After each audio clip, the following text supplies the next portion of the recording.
Hi friends, అందరికీ నమస్తే. Welcome back to my channel. నేను ఝాన్సీ. ఎలా ఉన్నారండి? అందరూ బాగున్నారా? సో నేను కూడా చాలా బాగున్నాను. మరి ఎప్పటిలానే ఈరోజు కూడా మరొక మంచి యూస్ఫుల్ వీడియోతో మీ ముందుకైతే వచ్చేసాను అనమాట. ఇవాళ వీడియో ప్రతి ఒక్కరికి చాలా బాగా హెల్ప్ అవుతుందండి. సో వీడియోని ఎక్కడ కూడా స్కిప్ చేయకుండా లాస్ట్ వరకు చూడడానికి ట్రై చేయండి. మరి ఇవాళ వీడియో ఏంటనేది ఆల్రెడీ thumbnail చూస్తే అర్థమైపోయి ఉంటుంది కదా. ఈరోజు వీడియోలో నేను చాలా ఈజీగా ఇంట్లోనే హెయిర్ గ్రోత్గా ఉండడానికి, సిల్కీగా, సాఫ్ట్గా, హెల్దీగా పెరగడానికి ఒక మంచి హోమ్ రెమెడీ షాంపూని అయితే తయారు చేసి చూపిస్తున్నానండి. మరి ఈ రోజు నేను చూపిస్తున్న ఈ సూపర్ మ్యాజికల్ రెమెడీ వచ్చేసి మన హెయిర్ స్కాల్ఫ్ దగ్గర నుంచి మన హెయిర్కి వచ్చే అన్ని రకాల ప్రాబ్లమ్స్ని ఈజీగా కంట్రోల్ చేస్తుందండి. మన జుట్టు ఒత్తుగా, నల్లగా, సిల్కీగా పెరగడానికి చాలా చాలా ఎఫెక్టివ్గా పనిచేస్తుంది. ఎటువంటి కెమికల్ని వాడకుండా 100% ప్యూర్ మందార పువ్వు షాంపూని ఈజీగా ఇంట్లోనే ఎలా ప్రిపేర్ చేసుకోవాలో చూసేద్దాం. సివియర్ హెయిర్ ప్రాబ్లమ్స్తో బాధపడుతూ ఎన్ని రెమెడీస్ ట్రై చేసినా అస్సలు కంట్రోల్ అవ్వట్లేదు, జుట్టు బాగా పలచబడుతుంది అనుకునే వారికి బెస్ట్ సొల్యూషన్ అండి ఈ షాంపూ అనేది. ఈ షాంపూని తయారు చేసుకోవడం కోసం ₹1 కూడా ఖర్చు పెట్టాల్సిన పని లేదండి. మనకి ఇంట్లో న్యాచురల్గా దొరికే వాటితోటే ఈ షాంపూని ప్రిపేర్ చేసుకోవచ్చు. ఇది ఒకప్పుడు మన అమ్మమ్మలు, బామ్మలు బాగా వాడిందే అండి. ఇది చిన్నపిల్లల నుంచి పెద్దవాళ్ళ దాకా ఎంచక్కా వాడుకోవచ్చండి. ఇక లేట్ చేయకుండా ఈ షాంపూని ఎలా ప్రిపేర్ చేసుకోవాలో చూసేద్దాం. ఫ్రెండ్స్, వీడియోలోకి వెళ్లే ముందు నాదొక చిన్న రిక్వెస్ట్ అండి. ఇంతవరకు మన ఛానల్ని మీరు సబ్స్క్రైబ్ చేసుకోకపోతే తప్పకుండా సబ్స్క్రైబ్ చేసుకొని కిందున్న బెల్ బటన్ని యాక్టివేట్ చేసుకోండి. ఇటువంటి హెయిర్కి సంబంధించిన, హెయిర్ కేర్కి సంబంధించిన టిప్స్ అన్ని కూడా మిస్ అవ్వకుండా చూడొచ్చు. ఫ్రెండ్స్, ఇక ఈ షాంపూని ప్రిపేర్ చేసుకోవడం కోసం ఇక్కడ వచ్చేసి నేను ఫస్ట్ అయితే ఒక 10-15 వరకు రెక్కమందార పువ్వులు అయితే తీసుకున్నానండి. ఎర్రగా ఉన్న రెక్కమందార పువ్వులను అయితే తీసుకోవాలి. అంటే ఈ మందార పువ్వుల్లో మనకి చాలా రకాలు ఉంటాయి కదా, అందుకని చెప్పేసి క్లియర్గా చెప్తున్నాను అనమాట. ఇలా రెక్కమందార పువ్వులు అయితేనే మన హెయిర్ మీద చాలా ఎఫెక్టివ్గా పనిచేస్తాయి. చాలా వరకు మీ అందరికీ ఐడియా ఉంటుందండి. ఈ మందార పువ్వులతోటి హెయిర్ ఆయిల్ ప్రిపేర్ చేసుకున్న, హెయిర్ సిరమ్ని ప్రిపేర్ చేసుకున్న ఈ రెక్కమందార పువ్వులనే ఎక్కువగా యూజ్ చేస్తూ ఉంటారు. అందుకనే ఇప్పుడు షాంపూని ప్రిపేర్ చేసుకోవడం కోసం కూడా ఈ మందార పువ్వులనే తీసుకోవాలండి. నెక్స్ట్ వచ్చేసి మెంతులు మన హెయిర్కి ఎంత మంచి చేస్తాయో ఆల్మోస్ట్ మీ అందరికీ తెలిసిందే. మెంతులు అనేవి మన యొక్క చుండ్రుని తగ్గించి హెయిర్ ఫాల్ కంట్రోల్ చేస్తుందండి. అంతేకాదు హెయిర్ రఫ్గా లేకుండా సిల్కీగా, సాఫ్ట్గా, హెల్దీగా పెరగడానికి పనిచేస్తాయి. ఇక ఇప్పుడు ఇలా తీసుకున్న ఈ మందార పువ్వులకి కాడలు అనేవి ఉంటాయి కదండి, వాటిని నీట్గా తీసేసుకోవాలి. మీకు ఈ మందార పువ్వులు దొరకలేదు, అవైలబుల్లో లేవు అనుకున్నప్పుడు మనకి మందార పువ్వుల పౌడర్ అనేది ఆన్లైన్లో దొరుకుతుంది అనమాట. హైబిస్కస్ పౌడర్ అనేది, అది ఈజీగా మీరు ఆన్లైన్లో తీసుకోవచ్చు. కాకపోతే మందార పువ్వులు ఏంటంటే మనకి కెమికల్ లేకుండా ఉంటాయి కాబట్టి, న్యాచురల్గా దొరుకుతాయి కాబట్టి వీటిని ఎక్కువగా తీసుకుంటే మంచిదన్నమాట. పౌడర్ కంటే పువ్వులు బెటర్. సో దొరకని వాళ్ళు అలా ట్రై చేయండి. నేనైతే పాతకాలం నాటి మన అమ్మమ్మలు, బామ్మలు వాడిన పద్ధతిని అయితే చూపిస్తున్నానండి. షాంపూని ప్రిపేర్ చేసుకోవడం కోసం ఇక్కడ నేను కుంకుడుకాయలు అయితే తీసుకున్నాను అనమాట. చాలా వరకు కుంకుడుకాయలు మీ అందరికీ అవైలబుల్లో ఉండవు. రాను రాను ఈ కుంకుడుకాయలు అయితే కనిపించడం కూడా తగ్గిపోతుంది. కానీ పల్లెటూర్లకు వెళ్తే మాత్రం ఖచ్చితంగా ఈ కుంకుడుకాయలు అనేవి చాలా ఎక్కువగానే కనిపిస్తాయి. అలాంటప్పుడు మీరు ఈజీగా ఒకేసారి ఎక్కువగా తెచ్చుకుంటే ఇలాంటి షాంపూని కెమికల్ లేకుండా ఇంట్లోనే ప్రిపేర్ చేసుకోవచ్చు. మనం తయారు చేసుకునే ఈ కుంకుడుకాయ మందార షాంపూలో ఎన్నో మెడికల్ వాల్యూస్ ఉన్నాయండి. కుంకుడుకాయ కదా అని అస్సలు తీసి పడేయద్దు. మన హెయిర్ గ్రోత్కి చాలా బాగా పనిచేస్తాయి ఈ కుంకుడుకాయ అనేవి. ఈ విధంగా కుంకుడుకాయలు తీసుకున్న తర్వాత ఒక చిన్న రోట్లో వేసుకొని దంచుకుంటే పగిలిపోతాయండి. వీడియోలో కనిపిస్తుంది కదా, దీంట్లో ఉన్న పప్పుతో సహా మనము ఈ విధంగా పగలగొట్టుకోవాలండి. యాంటీ ఫంగల్ ఏజెంట్ లాగా చాలా బాగా పనిచేస్తుందండి. మన హెయిర్కి చాలా చాలా మంచిది ఈ కుంకుడుకాయలు అనేవి. లోపల ఉన్న పప్పుతో సహా ఇలా దంచుకోవాలి. ఒక 10-15 వరకు దంచుకుంటే తలస్నానానికి సరిగ్గా సరిపోతాయండి. చాలా మందికి కుంకుడుకాయ మంచిదని తెలుసు, కాకపోతే అది వాడాలంటే తల చిక్కులు పడిపోతూ ఉంటుంది, మళ్ళీ అదంతా తీసుకోవాలంటే చాలా కష్టమైపోతూ ఉంటుందని పక్కకు పెట్టేస్తూ ఉంటారు.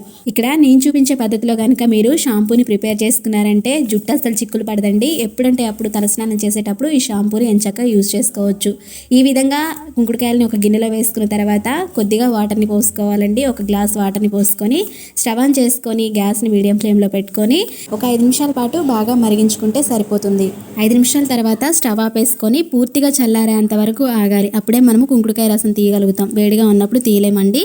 సో చల్లారేంత వరకు ఆగిన తర్వాత ఇప్పుడు చల్లారిన ఈ కుంకుడుకాయల్ని వీడియోలో చూపిస్తున్నట్టుగా చేతితో మెదుపుకుంటూ రసం తీసుకోవాలి. ఇలా వీడియోలో చూపిస్తున్నట్టుగా 2-3 సార్లు వాటర్ని పోసుకుంటూ ఈ కుంకుడుకాయలో ఉన్న రసం అంతా కూడా తీసుకోవాలి. ఇక ఇలా మిగిలిన పిప్పిని కూడా పడేయాల్సిన పని లేదండి. దీన్ని ఒంటికి రుద్దుకుంటే బాడీ స్క్రబ్ లాగా చాలా బాగా పనిచేస్తుంది. ఫ్రెండ్స్, ఇంతకుముందు రోజుల్లో మన అమ్మలు కానీ బామ్మలు కానీ ఎవరైనా సరే కుంకుడుకాయ రసం తీయాలంటే చేతితో ఇలా తీసుకున్న తర్వాత డైరెక్ట్గా తలస్నానం చేపిస్తూ ఉంటారండి. దానివలన ఇందుట్లో కాస్త ఆగిపోయిన ఆ పిప్పి ఆ గింజలతో సహా మన హెయిర్కి పట్టేసి అవి చిక్కుల్లాగా పడిపోతూ ఉంటాయి. దానివల్ల తలస్నానం అనేది చాలా చిరాగ్గా అనిపించేది, లేట్ అవుతూ ఉంటుంది, అవేమో చిక్కులు పడిపోతూ ఉంటాయి కదా. అందుకని కొంచెం ఇబ్బంది పడి కుంకుడుకాయలంటే కాస్త భయపడే వాళ్ళు చాలామంది ఉంటారు. కానీ ఇక్కడ నేను చూపిస్తున్నాను చూడండి, ఇలా ఒక స్ట్రైనర్ తీసుకొని చక్కగా ఫిల్టర్ చేసుకుంటే మీకు ఆ పిప్పంతా కూడా కొంచెం కూడా రాకుండా ఉంటుంది. సో దట్ మనకి తలస్నానం చేసేటప్పుడు ఎటువంటి ఇబ్బంది ఉండదు. ఇక ఇప్పుడు నెక్స్ట్ వచ్చేసి ఫస్ట్లో మనం మందార పువ్వుల్ని తీసుకున్నాం కదండి. ఈ మందార పువ్వుల్లో ఒక గ్లాస్ వరకు వేడి నీళ్ళు ఉంటాయి కదా, అవి పోసుకోవాలి. బాగా మరిగించుకున్న నీళ్ళని ఇందుట్లో పోస్తే మందార పువ్వుల్లో ఉన్న ఆ మంచి గుణాలన్నీ కూడా ఈ వాటర్లోకి వచ్చేస్తాయి.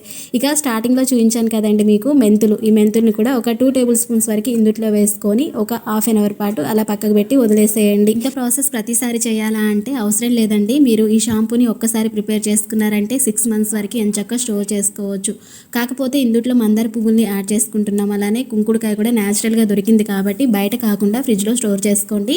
ఎప్పుడంటే అప్పుడు తలస్నానం చేసేటప్పుడు దీన్ని యూజ్ చేసుకోవచ్చు. కొంచెం కష్టపడ్డా మనం బయట కొన్న ఆ కెమికల్ ఉన్న షాంపూల కంటే ఇంట్లో ఇలా ప్రిపేర్ చేసుకునేవే చాలా మంచివండి. మన ఛానల్లో అన్నీ కూడా ఇటువంటి వీడియోసే ఉంటాయి. ఇప్పుడు కుంకుడుకాయ రసము అలానే మందార పువ్వుల్ని అన్నిటిని కలిపి ఒకసారి బాగా మిక్స్ చేసుకున్న తర్వాత ఏదైనా ఒక గాజు సీసా తీసుకొని ఇలా ఒక స్ట్రైనర్ తీసుకొని ఫిల్టర్ చేసుకోండి. చక్కగా ఇది కిందకి మనకి ఆ రసం అంతా కూడా వస్తుంది అనమాట. కనిపిస్తుంది కదండి వీడియోలో, కలర్ అంతా కూడా చేంజ్ అయిపోయింది. ఆ మందార పువ్వుల్లో ఉన్న రెడ్ కలర్ అంతా కూడా ఈ వాటర్లోకి వచ్చేసింది. సో అందుకనే మనకి షాంపూ అనేది రెడ్ కలర్లో కనిపిస్తుంది. చూడండి, న్యాచురల్గా దొరికే షాంపూ అనేది రెడీ అయిపోయింది. ఎక్కడ కూడా కొంచెం కూడా కెమికల్ అనేది వాడలేదు కదా. కనిపిస్తుంది కదండి, చాలా బాగుంది. దీని స్మెల్ కూడా చాలా బాగుంటుందండి. అండ్ నురగ కూడా చూడండి ఎంత బాగా వస్తుందో. చాలా మందికి అలా నురగ వస్తేనే తలస్నానం చేసిన ఫీలింగ్ వస్తుంది అనమాట. సో మనకి ఇక్కడ నురగ కూడా ఇంత బాగా వచ్చిందనమాట. ఇప్పుడు ఇది తలకి ఎలా అప్లై చేసుకోవాలి, ఎలా పట్టించి తలస్నానం చేయాలనేది కూడా చూపిస్తాను, చూసేయండి. హెయిర్ గ్రోత్ అనేది చాలా బాగుంటుందండి ఈ షాంపూతో తలస్నానం చేస్తే. ఇలా తయారు చేసుకున్న ఈ షాంపూని డైరెక్ట్గా తలస్నానం చేసేటప్పుడు వాడడం కాదండి. ఇక్కడ నేను చూపిస్తాను చూడండి, హెయిర్కి మొత్తం కూడా ఇలా పట్టించుకోవాలి ముందైతే. ఇక్కడ నేను వీడియోలో చూపిస్తున్నట్టుగా జుట్టు మొత్తం కూడా పాయలు పాయలుగా తీస్తూ ఈ రసం మొత్తం కూడా పట్టించుకోవాలండి. స్కాల్ప్ భాగం నుంచి కింద చిట్లిపోతా ఉంటది కదా, అక్కడ వరకు ఈ రసాన్ని అయితే పట్టించుకోవాలి. ఇలా రసం తలకు పట్టించుకునేటప్పుడు చేతుల సహాయంతో చక్కగా ఒక 5 to 10 minutes వరకు హెడ్ మసాజ్ చేసుకున్నట్టుగా మసాజ్ చేసుకోండి. అప్పుడు మనకి బ్లడ్ సర్క్యులేషన్ అనేది బాగా జరుగుతుంది అనమాట. ఈ న్యాచురల్ గా దొరికిన షాంపూ తోటి పిల్లలకి తలస్నానం చేయించారంటే పిల్లల్లో ఎక్కువగా కనిపించే పేల సమస్య కానీ చుండ్రు సమస్య కానీ ఈజీగా పోతుంది అనమాట. ఎటువంటి కెమికల్ ఉన్న షాంపూస్ కానీ క్రీమ్స్ కానీ వాడాల్సిన పని లేదండి. పేల కోసమైనా చుండ్రు కోసమైనా ఈ షాంపూని మీరు రెగ్యులర్ గా వాడితే సరిపోతుంది. ఈ విధంగా హెయిర్ మొత్తం కూడా పట్టించుకున్న తర్వాత ఒక 10 నుంచి 15 నిమిషాల పాటు ముడివేసి అలా వదిలేసేయండి. అప్పుడు మనకి తలంతా కూడా చక్కగా నానిపోయి తలలో ఉన్న ఆ మురికి జిడ్డు మొత్తం కూడా పోతుంది అనమాట. క్లీన్ అయిపోతుంది, తలంతా కూడా ఫ్రెష్గా నీట్గా అయిపోతుంది. తలస్నానం చేసేటప్పుడు ఇక ఇదే షాంపూ పెట్టి 1-2 సార్లు వాష్ చేసుకున్నారంటే ఇక తలలో ఉన్న జిడ్డు మురికి మొత్తం కూడా పోయి చాలా నీట్గా క్లీన్ అయిపోతుందండి. అండ్ స్నానం చేసిన తర్వాత కూడా మీకు ఇక్కడ హెయిర్ అనేది చూపిస్తున్నాను. హెడ్ బాత్ చేసిన తర్వాత హెయిర్ అయితే చాలా సిల్కీగా సాఫ్ట్గా ఉంది, మెత్తగా ఉందండి. పట్టుకుంటే నిజంగా అసలు చాలా చాలా నచ్చింది నాకైతే ఈ షాంపూ అనేది. సో మీరు కూడా తప్పకుండా ట్రై చేయండి ఫ్రెండ్స్. నేను చెప్పడం కాదు, ట్రై చేస్తే మీకే తెలిసిపోతుంది. బయట కొనే షాంపూల్ని అస్సలు వద్దనుకొని ఇంట్లోనే ఈజీగా ఇలా ప్రిపేర్ చేసుకుంటారు మీరు కూడా. సో మరి నచ్చిందా ఫ్రెండ్స్ వీడియో? నచ్చినట్టయితే తప్పకుండా ఒక చిన్న లైక్ చేయండి ఫ్రెండ్స్. మీరు లైక్ చేయడం వల్ల ఈ వీడియో మరికొంతమందికి రీచ్ అవుతుంది అండ్ నాకు కూడా సపోర్ట్గా ఉంటుంది అనమాట. ఓకే ఫ్రెండ్స్, మరి చూసారు కదండి ఇవాళ వీడియోలో ఎటువంటి కెమికల్ లేకుండా న్యాచురల్ షాంపూని ఇంట్లోనే ఎలా ప్రిపేర్ చేసుకోవాలో చూపించాను కదా. మీకు నచ్చితే కనుక మీ ఫ్రెండ్స్ అండ్ ఫ్యామిలీ మెంబర్స్ కూడా తప్పకుండా షేర్ చేసేసి మరిన్ని యూస్ఫుల్ వీడియోస్ కోసం మన ఛానల్ని సబ్స్క్రైబ్ చేసుకుని కింద బెల్ బటన్ని యాక్టివేట్ చేసుకోండి. ఇంకా ప్రీవియస్ వీడియోస్ అయితే చాలా బాగున్నాయండి, లేడీస్కి అయితే చాలా బాగా హెల్ప్ అవుతాయి. తప్పకుండా ఆ వీడియోస్ అన్ని కూడా చూసేసి వీడియోస్ మీకు నచ్చినట్టయితే ఒక చిన్న లైక్ చేయండి. ఓకేనా ఫ్రెండ్స్, మరొక మంచి వీడియోతోటి మళ్ళీ కలుసుకుందాం. మరి అంతవరకు మీ Jhansi. See you to next video. Thanks for watching. Bye bye.